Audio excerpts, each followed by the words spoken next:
ಎಷ್ಟು ಜನ ನಮ್ಮ ಎಲ್ಲಾ ಕಾರ್ಯಕ್ರಮದಲ್ಲಿ ಪತ್ರಿಕಾ ಮಾಧ್ಯಮರು ಟಿವಿ ಮಾಧ್ಯಮ ಇದ್ದೀರಿ. ಒಂದು ದಿವಸ ಒಂದು ಪ್ರೊಟೆಸ್ಟಿಗೆ ಬರಲಿಲ್ಲ, ಒಂದು ಕಾರ್ಯಕ್ರಮಕ್ಕೆ ಬರಲಿಲ್ಲ, MP ಎಲೆಕ್ಷನ್ ಓಡಾಡಲಿಲ್ಲ. ಚುನಾವಣೆ ಬಂದ ಸಂದರ್ಭದಲ್ಲಿ ಮಾತ್ರ ಟಿಕೆಟ್ ಬಂದು ಈ ತರ ಗೊಂದಲ ಸೃಷ್ಟಿ ಮಾಡಿದ್ದಾರೆ.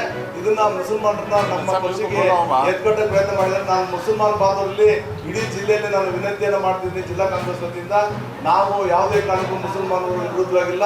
ಯಾವುದೇ ಸಂದರ್ಭದಲ್ಲಿ ಬಂದು ಸಹ ನಾವು ಮುಸಲ್ಮಾನ್ ಪರವಾಗಿ ಇರ್ತೀವಿ. ಅವ್ರು ಯಾವುದೇ ಕಷ್ಟ ಸುಖದಲ್ಲಿ ಭಾಗಿಯಾಗ್ತೀವಿ.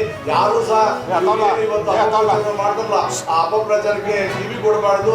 ನಿಮ್ ಜೊತೆ ನಾವು ಯಾವತ್ತೂ ಇದ್ದೇವೆ. ಕಾಂಗ್ರೆಸ್ ಪಕ್ಷ ಯಾವತ್ತೂ ನಿಮ್ ಜೊತೆಗೆ ಇರುತ್ತೆ.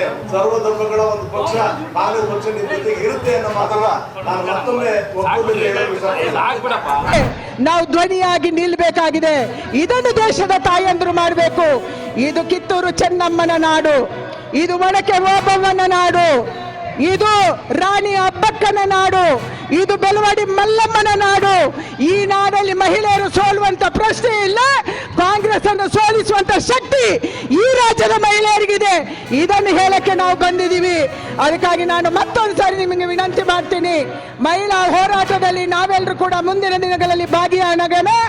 ಈ ದೇಶದ ಅಖಂಡತೆಯನ್ನ, ಈ ದೇಶದ ಏಕತೆಯನ್ನ, ಈ ದೇಶ ಒಟ್ಟಾಗಿರುವುದನ್ನ ಯಾವ ಸೈನಿಕ, ನಮ್ಮಂತ ತಾಯಂದ್ರ ಸೈನಿಕ ಇವತ್ತು ಹಗಲು ರಾತ್ರಿ ಕಣ್ಣಿಗೆ ಎಣ್ಣೆ ಬಿಟ್ಕೊಂಡು ಆ ರಾಷ್ಟ್ರಧ್ವಜವನ್ನು ಹಿಡ್ಕೊಂಡು ನಮ್ಮ ದೇಶದ ಗಡಿಯನ್ನು ಕಾಯ್ತಾ ಇದ್ದಾನ, ಅವನ ಒಂದೇ ಆಶೆ ಈ ದೇಶ ಅಖಂಡ ಆಗಿರ್ಬೇಕು, ಈ ದೇಶ ಏಕಾಗ್ರತೆಯಲ್ಲಿರ್ಬೇಕು, ಈ ದೇಶದಲ್ಲಿ ಒಡಕು ಇರಬಾರ್ದು.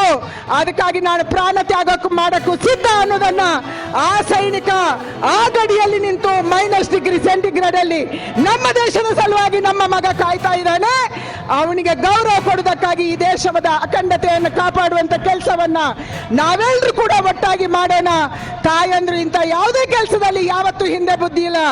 ಸ್ವಾತಂತ್ರ್ಯದ ಹೋರಾಟ ಇರ್ಬೋದು, ನಂತರ ಬಂದ ಎಮರ್ಜೆನ್ಸಿ ಇರ್ಬೋದು, ಕೋವಿಡಿನ ಸಂದರ್ಭ ಇರ್ಬೋದು, ಅಯೋಧ್ಯೆಯ ಹೋರಾಟ ಇರ್ಬೋದು, ಹುಬ್ಬಳ್ಳಿಯ ರಾಷ್ಟ್ರಧ್ವಜದ ಹೋರಾಟ ಇರ್ಬೋದು, ಎಲ್ಲ ಸಂದರ್ಭದಲ್ಲಿ ದೇಶದ ರಾಷ್ಟ್ರದ ಧ್ವಜದ ಜೊತೆಗೆ, ದೇಶದ ಧರ್ಮದ ಜೊತೆಗೆ ನಿಂತವಳು ನಮ್ಮ ತಾಯಿ, ನಮ್ಮ ಕರ್ನಾಟಕದ ತಾಯಿ, ನಮ್ಮ ಕರ್ನಾಟಕದ ಹೆಣ್ಮಗಳು. ಅದಕ್ಕಾಗಿ ಈ ಹೋರಾಟದಲ್ಲಿ ಕೂಡ ಒಟ್ಟಾಗಿರೋಣ ಅನ್ನುವಂಥ ಮಾತನ್ನು ಹೇಳಿ ನಿಮ್ಮೆಲ್ಲರಿಗೆ ವಂದನೆಯನ್ನು ಸಲ್ಲಿಸಿ ನನ್ನ ಮಾತನ್ನ ಮುಗಿಸ್ತೀನಿ. ಮತ್ತೊಂದು ಸಾರಿ ಜೋರಾಗಿ ಕೂಗ್ರಿ, ಬೋಲೋ ಭಾರತ್ ಮಾತಾ ಕಿ, ನರೇಂದ್ರ ಮೋದಿ ಅವರಿಗೆ ವಂದೇ ವಂದೇ, ನಾರಿ ಶಕ್ತಿಗೆ, ನಾರಿ ಶಕ್ತಿಗೆ ಜಯವಾಗಲಿ, ನಾರಿ ಶಕ್ತಿಗೆ, ನಾರಿ ಶಕ್ತಿ ರಾಷ್ಟ್ರದ ಶಕ್ತಿ, ನಾರಿ ಶಕ್ತಿ, ನಾರಿ ಶಕ್ತಿ. ಪುರುಷರು ಕೂಡ ನಮ್ಮ ರಾಷ್ಟ್ರದ ಶಕ್ತಿನೇ. ಒಂದ್ಸರಿ ಜೋರಾಗಿ ಅವರಿಗೂ ಘೋಷಣೆಗೆ ಹೋಗಿ, ನಮ್ಮ ಸಂಸದರು, ನಮ್ಮ ಶಾಸಕರು, ನಮ್ಮ ಮಹಿಳೆಯರು ಇಷ್ಟೊಂದು ದೊಡ್ಡ ಸಂಖ್ಯೆಯಲ್ಲಿ ಒಟ್ಟಾಗಕ್ಕೆ ಅವರು ಶ್ರಮವನ್ನು ವಹಿಸಿದ್ದಾರೆ. ಜೋರಾಗಿ ಒಂದ್ಸಾರಿ ಅವರಿಗೂ ಘೋಷಣೆಗೆ ಹೋಗ್ರಿ, ನಮ್ಮೆಲ್ಲ ಅಣ್ಣಂದಿರಿಗೆ, ನಮ್ಮೆಲ್ಲ ಅಣ್ಣಂದಿರಿಗೆ ಬೋಲೋ ಭಾರತ್ ಮಾತಾ ಕಿ.